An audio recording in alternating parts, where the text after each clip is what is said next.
Hello friends, मेरा नाम है कमल और आप सभी का बहुत बहुत स्वागत करता हूं स्मार्टो सिस्टम्स में। तो स्मार्टो सिस्टम आपके लिए लेके आया है 12th क्लास की वीडियो क्लासेस, जिसमें क्या है हम आपको मैथमेटिक्स पढ़ाएंगे विद एग्जांपल। तो उसमें आपको पूरा का पूरा कॉन्सेप्ट क्लियर कराया जाएगा, कहाँ पे आप जनरल लाइफ में यूज़ करते हैं मैथ का और किस तरह से आप सोल्व करेंगे प्रॉब्लम्स को।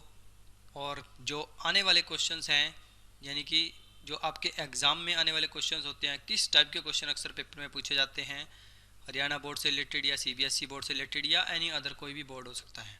तो बेसिकली जब भी आप स्कूल वगैरह में स्टडी करते हैं तो आपको वहाँ पे ये नहीं बताया जाता है कि आप ये चीज़ किस लिए पढ़ रहे हैं, इसका यूज़ एक्चुअल में कहाँ पे है। तो हम सबसे पहले यही जानेंगे कि बेसिक यूज़ जो है आपका, जो आपको पढ़ाया जाएगा, चाहे वो मैट्रिक्स है, चाहे वो डिटर्मिनेंट है, चाहे कंटिन्यूटी है, चाहे डिफरेंशियबिलिटी है, उसका बेसिक यूज़ कहाँ पे है, आप लाइफ में कहाँ उसका यूज़ कर सकते हैं, वो मैं आपको सबसे पहले बताऊंगा। उसके बाद हम कुछ क्वेश्चंस कवर करेंगे +2 क्लासेस के, किस तरह के क्वेश्चंस आते हैं, कौन कौन सी टाइप्स के क्वेश्चन होते हैं, वो सारा का सारा हम इसमें कवर करेंगे। तो चलिए सबसे पहले हम स्टार्ट कर लेते हैं आज की इस वीडियो में मैट्रिक्स चैप्टर। देखिए जनरली आप मैट्रिक्स के बारे में अगर मैं बात करूं तो आपका 10th स्टैंडर्ड तक मैट्रिक्स नहीं आता है। आप जब भी इसको सीखेंगे तो आप +2 में या 11th क्लास में आपको थोड़ा बहुत मिल जाएगा। +2 क्लास में आपको इसमें पूरा का पूरा कंप्लीट सीखने को मिलता है। तो अब हम बात कर लेते हैं इसका यूज़ कहाँ पे है लाइफ में, क्योंकि सबसे पहले हमें ये जान लेना बहुत ज़रूरी है कि हम ये चीज़ पढ़ क्यों रहे हैं। तो सबसे पहले हम इसका यूज़ जान लेते हैं कि इसका यूज़ किस तरह से किया जाता है और कहाँ पे किया जाता है। तो अगर मैं बात करूँ फिजिक्स की, फिजिक्स में आप इसका यूज़ कर सकते हैं। देखिए जो हमारे इलेक्ट्रिक सर्किट बने होते हैं उसमें जो मेथड यूज़ किया जाता है वो मैट्रिक्स की फॉर्म में यूज़ किए जाते हैं। जब भी आप कैलकुलेशन वगैरह की जाती है वो मैट्रिक्स फॉर्म में की जाती है। ऐसे ही ऑप्टिक्स है आपके पास, ऑप्टिक्स में भी हम मैट्रिक्स का यूज़ करते हैं। जो बेसिकली ये एक हमारे पास क्या है, कैलकुलेशन के लिए यूज़ किया जाता है कि आपको जो बड़ी से बड़ी कैलकुलेशन भी आप मैट्रिक्स में कन्वर्ट करके उसको बहुत ही ईजिली सॉल्व कर सकते हैं। नेक्स्ट हमारे पास, जैसे कि फिजिक्स में ही हम बात कर लेते हैं battery power out. Battery power output में भी मैट्रिक्स का यूज़ किया जाता है। जो कैलकुलेशन वगैरह होती है कि बैटरी में कितनी पावर है, 5 वोल्ट है, 10 वोल्ट है, 22 वोल्ट है, वो सारी की सारी कैलकुलेशन हमारी मैट्रिक्स फॉर्म में। इसके अलावा काफ़ी सारे और हमारे पास फिजिक्स में है, जैसे रजिस्टर होता है हमारे पास। तो रजिस्टर में भी जो कैलकुलेशन वगैरह होती है, हीट हो रहा है, कितनी एनर्जी उसमें है और किस में कौन सी एनर्जी को किस टाइप से कन्वर्ट करना है, तो ये हमारे पास सारा कुछ जो कैलकुलेशन वगैरह होती है ये सारी मैट्रिक्स की फॉर्म में होती है दोस्तों। तो अगर मैं बात करूँ कंप्यूटर की, तो कंप्यूटर में भी बहुत यूज़ है मैट्रिक्स का।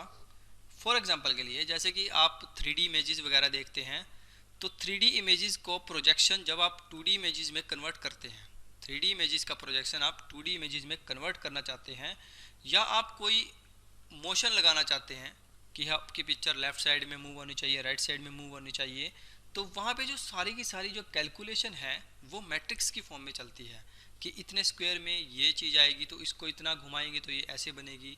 इस टाइप से जो कैलकुलेशन चलती है वो सारी की सारी हमारी क्या है, मैट्रिक्स की फॉर्म में चलती है। इसी तरह एक और एग्जांपल ले लेते हैं हम, जैसे कि हमारे ग्राफिक्स होते हैं, जो ग्राफिक्स सॉफ्टवेयर होते हैं वो भी क्या है, एक मैट्रिक्स की फॉर्म में कैलकुलेशन करते हैं कि किसी भी इमेज को किस तरह से रेंडर करना है, किस तरह से उसकी 2D दिखाना है, किस तरह से उसको 3D इमेजेस में कन्वर्ट करना है। तो वहाँ पे भी क्या है, मैट्रिक्स का यूज़ किया जाता है पूरी की पूरी कैलकुलेशन के लिए। अब देखिए इसका जो सबसे ज़्यादा यूज़ होता है वो आपका कहाँ पे होता है। सबसे ज़्यादा जो आप इसका यूज़ देखेंगे वो बेसिकली यूज़ होता है हमारे पास एनक्रिप्शन के लिए। अब देखिए एनक्रिप्शन क्या है, सबसे पहले इसको जान लेते हैं कि एनक्रिप्शन है क्या। ये आपके लिए एक नया वर्ड है। एनक्रिप्शन बेसिकली क्या है, आप कोई भी एक ऐसा डाटा है जो आप किसी को मतलब पर्सनली आप उसको दिखाना नहीं चाहते, मतलब एक्चुअल में जो पर्सन उस वैल्यू को देख रहा है एक्चुअल में वो रियल वैल्यू नहीं है, वो कोई और वैल्यू है। फॉर एग्जांपल के लिए जस्ट मैं आपको एक एग्जांपल दे देता हूँ। जैसे मैंने यहाँ पे अपना नाम लिखा, जैसे ही मैंने इसके ऊपर एनक्रिप्शन लगाई। एनक्रिप्शन काफ़ी सारी टाइप्स की होती हैं, हम उसके बारे में ज़्यादा बात नहीं करेंगे, जस्ट आपको बता देता हूँ कि कैसे काम करता है। तो जैसे मैंने अपना नाम लिखा यहाँ पे कमल, इनको एक इस फॉर्म में कन्वर्ट कर देगा कि जो दूसरा पर्सन है उसके ये समझ में नहीं आएगा कि ये एक्चुअल में वैल्यू लिख क्या रखी है। जैसे कि फॉर एग्जांपल के लिए, जैसे मैंने इसको लिख दिया 013E45, यानी कि जस्ट मैंने एक एग्जांपल के लिए लिखा है कि ये जो वैल्यू है, यानी कि ये जो मैंने नाम लिखा है अपना कमल, ये इस तरह से लिखा जाता है इनक्रिप्शन करके, डिपेंडिंग ऑन द इंक्रिप्शन किस टाइप की लग रही है। तो ये एक बहुत ही अच्छा टूल है कि कोई मैसेज किस तरह से कन्वर्ट किया जा सकता है। कोई आपने एक मैसेज बनाया है, उसको आपने एक अलग ही फॉर्म में कन्वर्ट कर दिया है, तो इस तरह से मतलब आप कुछ भी मतलब डायरेक्टली किसी को नहीं दिखाना चाहते हैं, तब आप इनक्रिप्शन का यूज़ करेंगे। साइंस में अगर मैं बात करता हूँ, साइंस में अगर बेसिकली यूज़ देखें हम मैट्रिक्स का, तो ज़्यादातर यूज़ किया जाता है रोबोट्स को, यानी कि जो रोबोटिक चीज़ें होती हैं जो अपने आप काम करती हैं, उनमें ज़्यादातर यूज़ किया जाता है मैट्रिक्स कैलकुलेशन के लिए। यानी कि रोबोट की किस तरह से मोशन होना चाहिए, किस तरह से मूवमेंट होनी चाहिए, उसकी मोशन में किस तरह से मोशन होना चाहिए, किस तरह से मूवमेंट होनी चाहिए रोबोट की, उसमें भी हमारा सारा का सारा क्या है, मैट्रिक्स कैलकुलेशन यूज़ किया जाता है। मैट्रिक्स कैलकुलेशन, ठीक है दोस्तों। तो साइंस में भी देखो इसका बहुत सारा यूज़ है। इसी तरह हमारे पास बहुत ही हाई लेवल पे अगर हम जाएं, इससे भी आगे जाएं, यानी कि जो साइंटिस्ट हैं हमारे पास, वो भी क्या है, डाटा को रिकॉर्ड करते हैं एक्सपेरिमेंट के लिए, कि एक्सपेरिमेंट में डाटा काम आएगा इस टाइप से। तो वो जो डाटा रिकॉर्डिंग होता है वो सारा का सारा मैट्रिक्स की फॉर्म में होता है दोस्तों। तो चलिए मैं सबसे पहले आपको पहले कॉन्सेप्ट के बारे में लेके चलता हूँ, जहाँ पे हम मैट्रिक्स के बारे में बात करेंगे। देखिए मैट्रिक्स क्या है, सबसे पहले इसको समझ लेते हैं। मैट्रिक्स एक ऐसा कॉन्सेप्ट है जो हमारे मैथमेटिक्स में बहुत यूज़ होता है, और इससे क्या है, कैलकुलेशन आप बहुत आसान कर सकते हैं। तो सबसे पहले मैं आपको मैट्रिक्स की डेफिनेशन बता देता हूँ, मैट्रिक्स कहते किसे हैं। तो मैट्रिक्स क्या है, हमारे पास एक कलेक्शन है जिसमें हमारे पास number of rows and number of columns एक ऑर्डर में दिए जाते हैं। ऑर्डर में देने का मतलब ये है, उसमें क्या है, आपके पास डिफरेंट रोज हो सकते हैं, डिफरेंट कॉलम्स हो सकते हैं। अब इसमें जो है, आपको सबसे जरूरी कॉन्सेप्ट जो है वो याद रखना होता है, ऑर्डर ऑफ मैट्रिक्स। ऑर्डर कैसे याद रखना है मैट्रिक्स का, कि ये मैट्रिक्स किस ऑर्डर की है और कैसे इसको लिखा जाता है। तो अगर मैं मैट्रिक्स की बात करूं, तो इसका जो सिंबल होता है वो कुछ इस टाइप से होता है। आपको जब भी कोई भी मैट्रिक्स लिखनी है, वो आपको फुल ब्रैकेट्स में क्लोज करके लिखनी है। कुछ बुक्स में मैट्रिक्स इस तरह से भी लिखी होती हैं, तो इसमें कोई घबराने वाली बात नहीं है कि ये मैट्रिक्स गलत है और ये सही है, ऐसा कुछ नहीं है। आप मैट्रिक्स को ऐसे भी लिख सकते हैं, ऐसे भी लिख सकते हैं, वो आपकी चॉइस है। ज़्यादातर बुक्स में आपको इसी तरह की मैट्रिक्स की जो फॉर्म है, जिस तरह से उसको लिखा जाता है, वो आपको इस तरह से मिलेगी, स्क्वायर ब्रैकेट्स में बंद मिलेगी आपको। तो अभी मैं बात कर लेता हूं सबसे पहले रोज की और कॉलम्स की। रोज किसे कहते हैं और कॉलम्स किसे कहते हैं, क्योंकि मैट्रिक्स के अंदर रोज और कॉलम्स होते हैं, तो हमें सबसे पहले ये जान लेना बहुत जरूरी है कि रो किसे कहते हैं और कॉलम किसे कहते हैं। तो मैं आपको एक सिंपल सा एग्जांपल बता देता हूं। जैसे हमारे पास ये है, ये कोई मैट्रिक्स है हमारे पास। अब इसमें इसमें होते हैं हमारे पास एलिमेंट्स। इसके अंदर जो भी नंबर्स लिखे होते हैं उनको बोलते हैं एलिमेंट्स। एलिमेंट्स का मतलब ये है कि यहाँ पे जैसे कि एक नंबर यहाँ पे लिखा हुआ है, एक यहाँ पे लिखा हुआ है, एक यहाँ पे लिखा हुआ है। वो नंबर्स कुछ भी हो सकते हैं। वो नंबर्स आपके पास रियल नंबर भी हो सकते हैं और कोई कॉम्प्लेक्स नंबर भी हो सकता है। डिपेंड करता है कि आप किस टाइप का क्वेश्चन सोल्व कर रहे हैं और किस लेवल पे आप क्वेश्चंस को सोल्व कर रहे हैं। तो चलिए अब आगे बढ़ते हैं। अब इसमें डिफरेंट डिफरेंट टाइप्स के आपके पास इस तरह से एलिमेंट्स होते हैं, ये कुछ इस टाइप से। तो आपने हमेशा याद रखना है, जो इस टाइप से आपके पास एलिमेंट्स लिखे जाते हैं, दिस वन, ये ऐसे, ये वाले और ये वाले, और ऐसे ही ये वाली जो है, और ऐसे ही ये है। तो ये जो फॉर्म होती है, ये थ्री की है, और यहाँ भी थ्री एलिमेंट है, यहाँ भी थ्री एलिमेंट्स हैं। तो ये जो फॉर्म होती है हमारे पास, ये इस टाइप से जो लिखा गया है, इसको बोलते हैं हम फर्स्ट रो, यानी कि R1। और ये होती है हमारे पास R2 और ये होती है हमारे पास R3। ये हमारे पास R2 है और ये हमारे पास है R3। ठीक है दोस्तों, काफी आसान है। और अगर मैं बात करूं कॉलम्स की, तो कॉलम्स आपके पास इस टाइप से आएंगे। दिस वन, ये है फर्स्ट कॉलम और ये है हमारे पास सेकंड कॉलम और this one is third column. तो हमने आपको अभी बताया है कि रोज किसे कहते हैं और कॉलम्स किसे कहते हैं।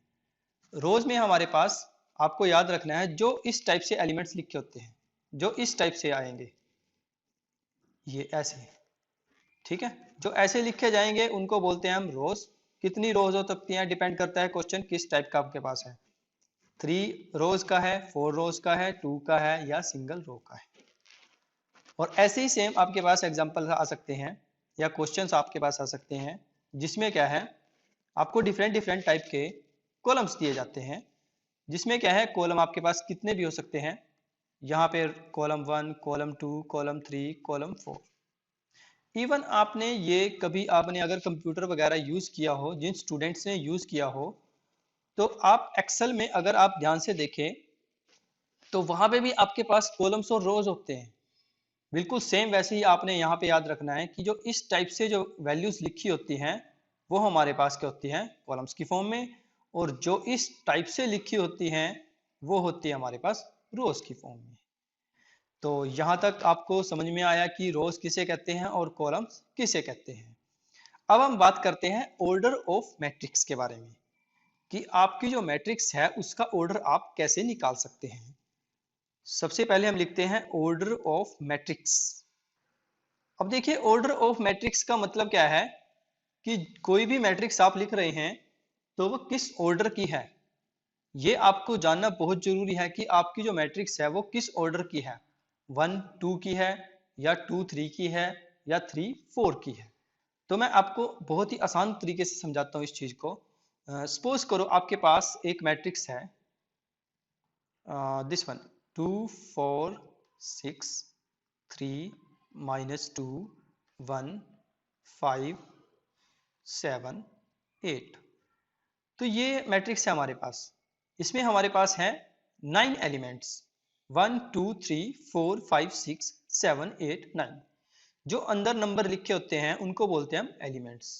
और ध्यान रखिए दोस्तों, ये थोड़े से डिफरेंस में होने चाहिए, इनको आपने मिला के नहीं लिखना है, कुछ दूरी होनी चाहिए दो नंबर्स के बीच में, ताकि समझने वाले को आसानी रहे। अब देखिए यहाँ पे आपने सबसे जरूरी चीज जो ध्यान रखनी है, ऑर्डर को कैसे लिखा जाता है वो याद रखना है। अब देखिए इसमें रोज कितनी है हमारे पास, सबसे पहले हम ये काउंट करेंगे 1 2 और 3। यहाँ पे हमारे पास 3 रोज हैं, तो मैं सबसे पहले यहाँ पे लिखूंगा 3। उसके बाद आप क्रॉस का निशान लगाएंगे, क्रॉस का मतलब मल्टीप्लाई का। उसके बाद आप कॉलम्स डिफाइन करेंगे, कितने कॉलम्स आपके पास हैं, 1 2 और 3। 3 कॉलम्स है हमारे पास, 3 रोज हैं। तो ये जो मैट्रिक्स है वो 3 इंटू 3 ऑर्डर की है। इसको बोलते हैं हम order of matrix, order of matrix. तो ऑर्डर को ऐसे डिफाइन किया जाता है, हमेशा आप क्रॉस की फॉर्म में लिखेंगे। 3 रो हैं, 3 कॉलम्स हैं। ध्यान रखेंगे सबसे पहले आपने रोज को लिखना है, फिर आपने कॉलम्स को लिखना है, कितनी रो हैं और कितने हमारे पास कॉलम्स हैं। ठीक है दोस्तों, तो ये बहुत ही आसान कॉन्सेप्ट था, मैंने आपको समझाया ऑर्डर ऑफ मैट्रिक्स के बारे में कि किस तरह से आपने ऑर्डर को डिफाइन करना है। कोई भी ऑर्डर हो सकता है, 3 इंटू 2 भी हो सकता है, 2 इंटू 3 भी हो सकता है। अब फॉर एग्जाम्पल के लिए हम कोई भी ऑर्डर ले लेते हैं, जैसे मैंने ये मैट्रिक्स ले ली 1 2 3 4 5 6। अब देखिए इसमें जो है हमारे पास 3 रो हैं, 1 2 एंड 3। 3 रोज है तो सबसे पहले आप 3 लिखेंगे मल्टीप्लाई इंटू 2। और आपके पास जो कॉलम्स हैं वो है 1 और यहाँ पे है 2। तो आपके पास 2 कॉलम्स हैं, तो जिसका जो ऑर्डर बनेगा मैट्रिक्स का वो बनेगा 3 क्रॉस 2, यानी कि ये जो है 3 गुना 2 की मैट्रिक्स है। ठीक है दोस्तों, और अभी मैं आपको एक छोटा सा और कॉन्सेप्ट बता देता हूँ। अब देखिए ये 3 इंटू 2 लिखा हुआ है, इस ऑर्डर से आप ये चीज भी पता लगा सकते हैं कि इस मैट्रिक्स के अंदर कितने एलिमेंट्स हैं। अब देखिए 3 इंटू 2 करूंगा मैं तो मेरे पास आएगा 6। आप ध्यान देंगे यहाँ पे इसके अंदर 6 ही एलिमेंट हैं, आप काउंटिंग कर सकते हैं। सेम यहाँ पे अगर मैं जाता हूँ 3 इंटू 3 की मैट्रिक्स के पास, तो यहाँ पे भी आपके पास 3 इंटू 3 करेंगे तो 9 आएगा आपके पास, और आप इस मैट्रिक्स के अंदर काउंटिंग करेंगे तो आपके पास 9 एलिमेंट्स ही आएंगे। ठीक है दोस्तों, तो आपने ये चीज बहुत ही ध्यान रखनी है कि किस ऑर्डर की मैट्रिक्स है और उसको किस टाइप से लिखा जाता है। क्लियर है दोस्तों? तो चलिए दोस्तों, सबसे पहले हम स्टार्ट कर लेते हैं फर्स्ट मैट्रिक्स के बारे में, जिसका नाम है हमारे पास रो मैट्रिक्स। अब देखिए रो मैट्रिक्स, यहाँ पे आपके पास रो का मतलब क्या है? एक रो होगी, कॉलम उसमें कितने भी हो सकते हैं। ठीक है दोस्तों, रो मैट्रिक्स का मतलब है कि उसमें एक सिंगल रो होगी और कॉलम्स उसमें कितने भी हो सकते हैं। फॉर एग्जाम्पल के लिए, जैसे कि मैंने मैट्रिक्स लिखी 1 2 3 4, तो यहाँ पे अगर आप ध्यान दें आपके पास सिर्फ एक रो है और कॉलम्स आपके पास यहाँ पे हैं 4। एक रो है और 4 कॉलम्स है, तो उसको बोलते हैं हम रो मैट्रिक्स। सिमिलरली आप एग्जाम्पल के तरीके से समझ सकते हैं। एक और एग्जाम्पल ले लेते हैं जिसमें हमने लिया है -1 3 5 7 6। अब देखिए ये जो मैट्रिक्स है इसमें हमारे पास एक रो है और 5 कॉलम्स हैं, और ये भी हमारे पास रो मैट्रिक्स का ही एग्जाम्पल है। तो आपने ध्यान रखना है जब भी आपके पास रो मैट्रिक्स का एग्जाम्पल आए तो आपने एक रो लेनी है और कॉलम आप जितने मर्जी ले सकते हैं, इसके कोई लिमिट नहीं है दोस्तों। तो आपने ध्यान रखना है रो सिर्फ आपने एक लेनी है, कॉलम्स आप अपने हिसाब से ले सकते हैं, जितने मर्जी ले सकते हैं। उसके बाद हम बात करते हैं सेकंड कॉन्सेप्ट में कॉलम मैट्रिक्स के बारे में। अब देखिए कॉलम मैट्रिक्स का भी बिल्कुल सिंपल कॉन्सेप्ट है, आपको नाम से ही क्लियर हो रहा है कि कॉलम किसे कहते हैं। अभी मैंने आपको समझाया था कि कॉलम्स कुछ इस टाइप से होते हैं आपके पास। कॉलम में क्या होता है, हमारे पास एक कॉलम मिलेगा आपको, जैसे कि मैंने लिख दिया यहाँ पे 3 4 5। अब देखिए इसमें कॉलम जो है हमारे पास इस मैट्रिक्स के अंदर सिर्फ एक है, और अगर मैं रोज की बात करूं तो यहाँ पे जो रो है वो हमारे पास 3 है। तो आपने ये चीज ध्यान रखनी है कि कॉलम आपके पास सिर्फ सिंगल होना चाहिए, उसको आपको दो कॉलम्स की मैट्रिक्स नहीं होनी चाहिए वो। ठीक है, सिंगल कॉलम की मैट्रिक्स होनी चाहिए तो उसको कॉलम मैट्रिक्स बोला जाएगा। फॉर एग्जाम्पल के लिए एक और एग्जाम्पल ले लेते हैं हम, जैसे कि हमने यहाँ पे लिख दिया 0 4 -2 -9, कुछ इस टाइप से हमने लिख दिया। अब देखिए इसमें भी हमारे पास क्या है, एक कॉलम है और रोज हमारे पास यहाँ पे 4 है। ठीक है दोस्तों, तो ये हमारे पास होगी कॉलम मैट्रिक्स। इस तरह से आपको याद रखना है। अब चलते हैं थर्ड कॉन्सेप्ट पे। तीसरे में हमारे पास आता है रेक्टेंगल मैट्रिक्स। रेक्टेंगुलर मैट्रिक्स का मतलब क्या होता है? अब देखिए यहाँ पे रेक्टेंगुलर मैट्रिक्स, अगर आप ध्यान से देखें मैट्रिक्स को तो मैंने आपको बता दिया, अगर आप इस वर्ड पे ध्यान दें, ये रेक्टेंगल लिखा हुआ है। अब देखिए रेक्टेंगल का मतलब क्या होता है, आपने मैथमेटिक्स में पढ़ा हुआ है 10th क्लास में 11th क्लास में, कि जो रेक्टेंगल है वो किस टाइप की होती है हमारे पास, जिसमें जो है उसकी लेंथ और ब्रेथ जो है वो कभी भी इक्वल नहीं हो सकती है। या तो उसमें लेंथ ज्यादा होगी, ठीक है, और ब्रेथ कम होगी, और या फिर उसकी ब्रेथ जो है वो थोड़ी सी चौड़ाई, मतलब जिसको बोलते हैं हम, वो ज्यादा होगी और लंबाई कम होगी। तो इस तरह से आप समझ सकते हैं। रेक्टेंगल में आपको जस्ट एक बना के दिखा देता हूँ किस टाइप से होती है। ये कुछ इस टाइप से हमारे पास रेक्टेंगल है जिसकी लेंथ हमारे पास L है और ब्रेथ है B। अगर आप इस रेक्टेंगल को ध्यान से देखें तो इसकी चारों भुजाएं बराबर नहीं है। बराबर होने का मतलब ये है कि ये एक रेक्टेंगुलर शेप है। सेम ऐसे ही हमारे पास मैट्रिक्स की फॉर्म में भी रेक्टेंगुलर मैट्रिक्स होती है, डिफरेंट डिफरेंट टाइप्स की मैट्रिक्स होती हैं। उसमें एक कॉन्सेप्ट आता है जिसमें हमारे पास रेक्टेंगुलर मैट्रिक्स का जिक्र किया गया है। तो अब इसको स्टार्ट कर लेते हैं हम। अब देखिए जो रेक्टेंगुलर मैट्रिक्स होगी वो कुछ इस टाइप से मिलेगी आपको। जैसे कि मैं एलिमेंट यहाँ पे लिख देता हूँ 2 4 6 3 1 5। अब देखिए ये जो मैट्रिक्स है वो आपको पता है 3 इंटू 2 की मैट्रिक्स है, क्योंकि इसमें 3 रोज हैं और 2 कॉलम्स हैं। अब ये अगर मैं यहाँ पे डिफाइन करने की कोशिश करूं कि रेक्टेंगल की फॉर्म में, तो मेरे को कुछ इस टाइप से मिलेगा। ये कुछ इस टाइप से मिलेगा, यानी कि मेरे को ये पार्ट जो है वो ज़्यादा लंबा मिलेगा क्योंकि यहाँ पे 3 एलिमेंट्स हैं, और ये पार्ट मेरे को थोड़ा छोटा मिलेगा क्योंकि इसमें 2 एलिमेंट्स हैं। तो इसलिए इस मैट्रिक्स को हम रेक्टेंगुलर मैट्रिक्स बोलते हैं। काफ़ी आसान है ये। ठीक है दोस्तों, तो आपने ध्यान रखना है रेक्टेंगुलर मैट्रिक्स, रेक्टेंगुलर वर्ड पे जाना है सबसे पहले, यानी कि वो मैट्रिक्स जो जिसमें जो है एलिमेंट्स या तो 3 इंटू 2 की फॉर्म में होंगे या 2 इंटू 3 की फॉर्म में होंगे। मतलब कि एलिमेंट्स जो है कभी भी वो 3 रोज नहीं होंगी, ना ही 3 कॉलम्स होंगी। मतलब कॉलम्स और रोज कभी भी आपके पास इक्वल नहीं होंगे, या तो कॉलम ज्यादा होंगे या रोज ज्यादा होंगी। एक और एग्जांपल ले लेते हैं हम इसका। जैसे कि हमने यहाँ पे लिखा मैट्रिक्स, एक और मैट्रिक्स बना लेते हैं। This one 4 2 4 -1 0 4 -3। अब देखिए ये मैट्रिक्स भी हमारे पास रेक्टेंगुलर मैट्रिक्स है। क्यों है रेक्टेंगुलर मैट्रिक्स?